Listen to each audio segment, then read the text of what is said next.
Look at those big waterfall boys. Yeah, look at those big waterfall boys.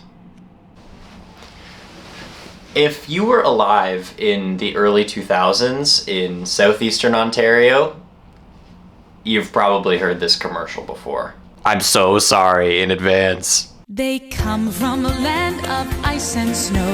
Now belugas have a home in Arctic Cove. Reach out, touch, give them a smile. You'll make a new friend for a long while. You never know when you'll fall in love again. So come on, raise your hands. Arctic Cove, Marineland. Yeah, yeah. Everyone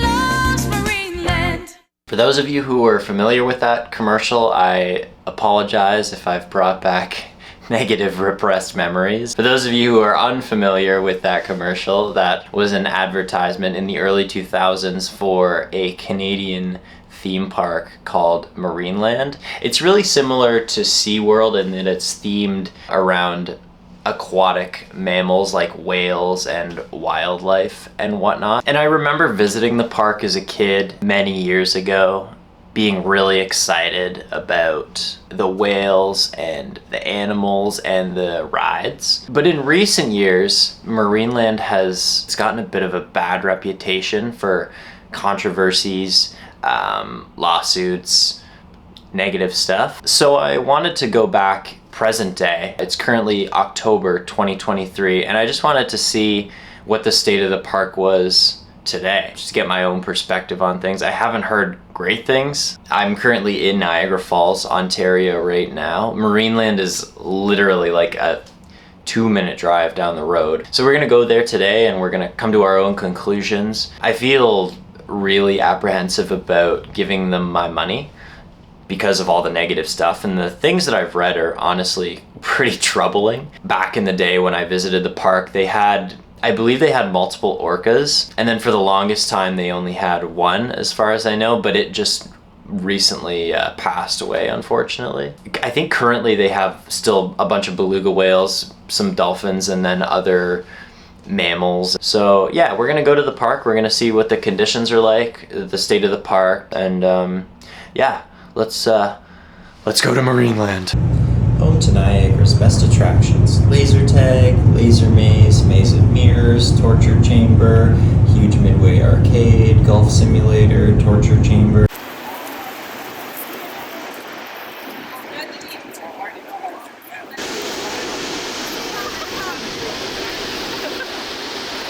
Behold the power of Niagara. All right, let's go to Marineland. Oh yeah, baby, here we go. This whale's going the wrong way. He should probably go the other way if he knows what's good for him. So I get to Marineland, and after having a very intense but necessary staring competition with this guy out front, I figured it was about time to grab my ticket and head inside. My admission cost me about $52.95 Canadian. If you're between the ages of 5 and 12, or if you're over 60, you'll get in just a little bit cheaper at $45.95 Canadian. Whereas children under 4 will get in entirely for free. Marineland also has this interesting season's pass type thing, where if you pay an additional $5 upon your initial admission, you'll get a physical card that you can scan in whenever you want to visit the park anytime in the season, and they'll let you in for free. I would have loved to have gotten one of these things, but because of the date of my visit, it was so late in the season, they weren't actually handing out any of the cards, unfortunately. Upon entering Marineland, I came to the very quick realization that the park is absolutely gigantic. The pathways that you're meant to walk around and in between attractions are so wide that they look like a multi-lane highway. And for my Ontario viewers, they look like they're about as wide as the entire 401 there, eh? The layout of the park is also just a little bit strange.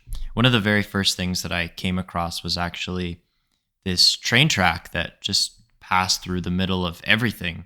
Not really too sure if it's functional or if it's maybe just functional in the off season, but nonetheless, really interesting. There's also a few pathways and roads, with the most notable one I found being over by Arctic Cove that just sort of lead off into the distance and over the horizon. Before getting into the rides, I'd like to quickly apologize and acknowledge the fact that some of my video footage in my clips is shaky and a little bit low quality. I was really trying to stay on the down low while I was recording, which was tough because I didn't want to get kicked out or anything like that. But hey, if you subscribe still, despite the shaky footage, there's like a 3.25% chance that I'll send you a bag of milk in the mail. So let's talk rides. After leaving the train tracks and making my way around this huge splash pad, which I think was closed because it was too cold, it was time I made my way over to the legendary Sky Screamer, which is in my opinion Marineland's #1 flagship thrill ride. It's a triple column drop tower that was introduced in the early 2000s, along with this absolutely iconic commercial. And if you're a fan of thrill rides and drop towers, you'll definitely get a kick out of this thing. It packs a pretty good punch. But what they don't tell you is that in order to get up to the Sky Screamer, you have to walk quite literally about 10 minutes uphill. The path up to the Sky Screamer takes like 10 minutes to get up. Giving me flashbacks to Kilimanjaro. The views from the top of Mount Sky Screamer were worth the walk, in my opinion. I didn't end up going on the ride because I had all my camera equipment with me and I didn't want any loose dolphins or belugas to snatch it. But there weren't too many people around, so if you wanted to ride the Sky Screamer over again, Sky Screamer, yeah, yeah. You'll want to ride it over again. you probably could with no problem.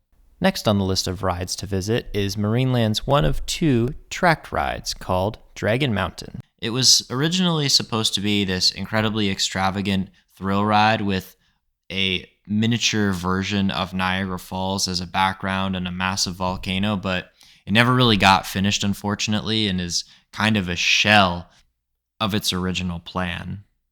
This ride is called the Star Voyager, and it's actually Marineland's newest ride that was added back in 2022. I didn't go on this ride or any of the other rides while I was at Marineland, but this one did spray a little bit of water on me a couple times while I was filming it, which made me feel a little bit like the whales, I guess. I also happened by this ride that was called the Magic Experience. Yeah. That was guarded by, it was watched by, I think this bear wants to eat my soul. In regards to animal exhibits, right across the street from the soul-eating black bear is a live black bear exhibit, and I was really lucky to catch a glimpse of one of the black bear cubs hanging out and roaming around his enclosure. There were a few other adult black bears too, but they were sleeping, so I didn't get too much action there, but I was really happy to see that the bears were a big fan of Pepsi, interestingly enough. A little while later, I stumbled upon an island with what must have been hundreds and hundreds of seagulls and Canadian geese, that sort of thing. There was a stand that you could go to and purchase fish food to walk down to the shore on the dock and feed all the hungry fish. I thought this was a great addition to the park, and quite frankly, I would have adored doing this as a kid. Near the entrance of the park, you'll find what's known as King Waldorf's Stadium, and it's currently being used as the venue for the park's dolphin shows.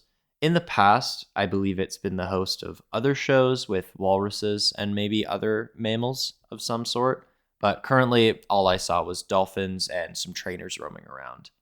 Unfortunately, I couldn't see a show, but the venue looked to be in pretty good condition. Also near the front of the park is this aquarium type building that had a large penguin exhibit and an accompanying penguin amphitheater.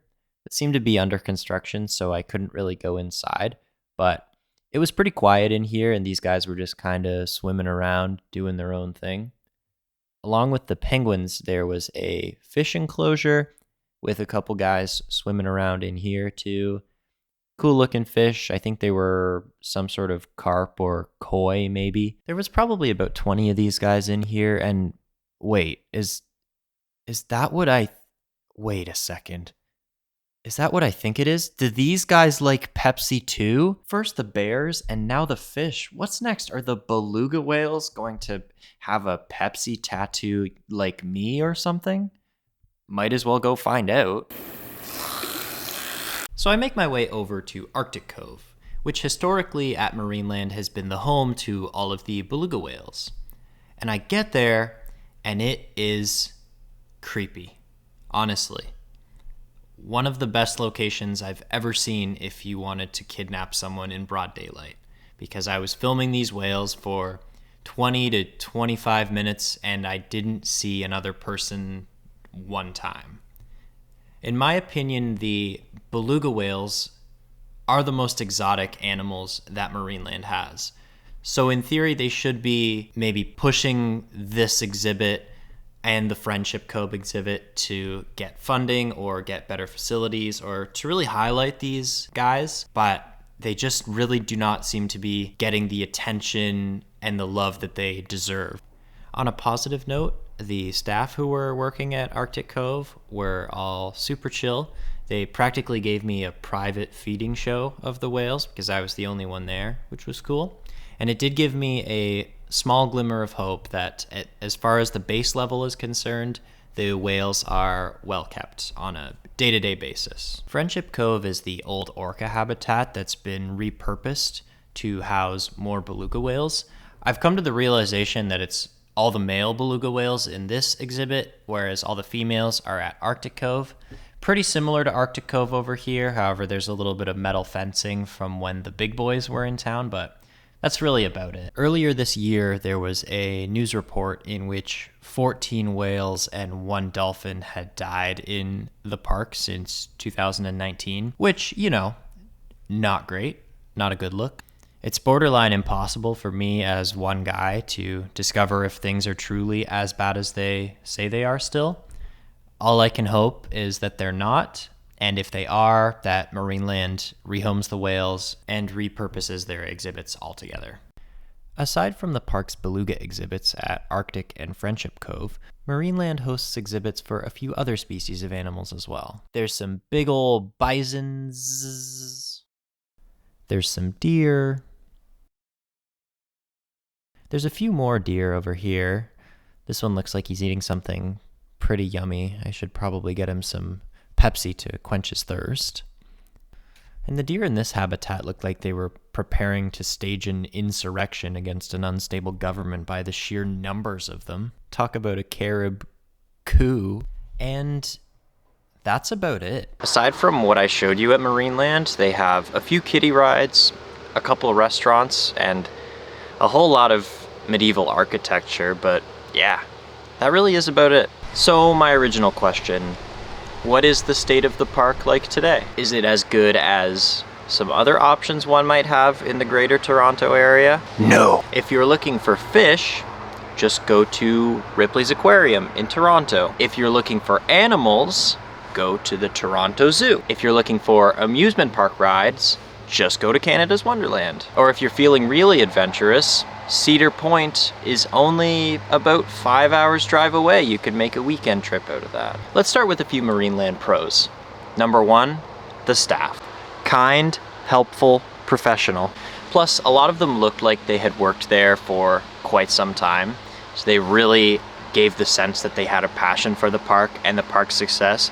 You know when somebody works at a business for a long time and they're wearing a uniform and they have their name embroidered onto the uniform?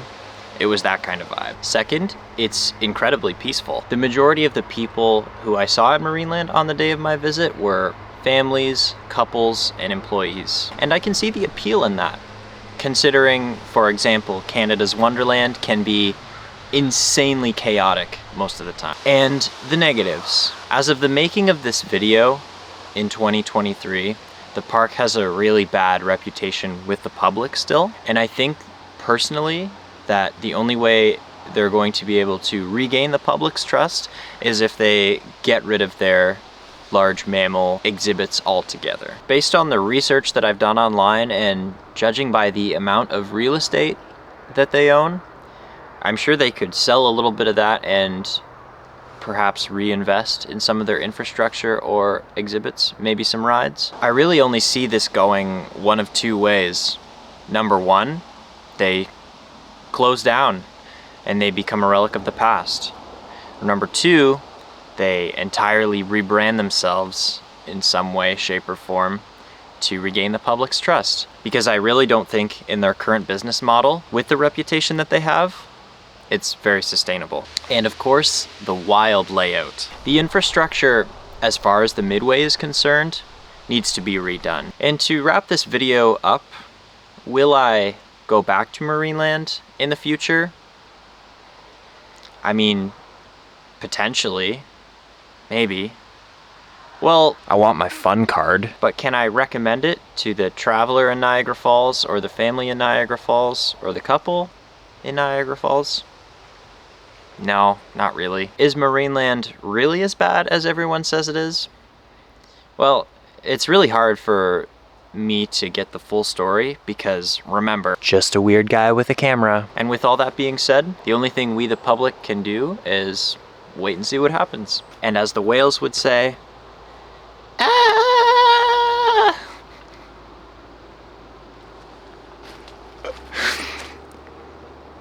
What?